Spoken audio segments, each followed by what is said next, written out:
Sa US, ganito pala ginagawa ang pool na pang isang siglo. Panoorin mong mabuti. Ganito ginagawa ang mga pool sa US na kayang tumagal ng mahigit 100 taon. Ang buong sahig at 4 na pader ay binalot ng bakal na pampatibay. Isang parang sapot ng gagamba na rebar, sobrang sikip ng pagkakatali kaya kahit dekada ng pressure ng tubig, walang gagalaw o babaluktot.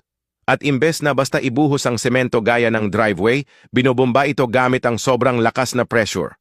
Kaya bawat hakbang, kurba, at kahit pinakamaliit na sulok ay agad nababalutan ng semento na dikit sa hugis.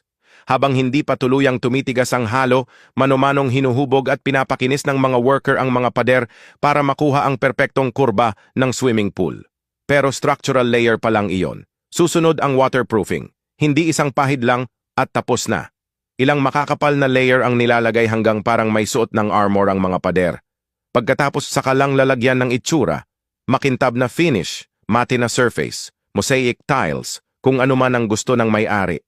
Kapag selyado na lahat at tuluyang tumigas, saka ito pinupuno ng tubig at pwede nang gamitin.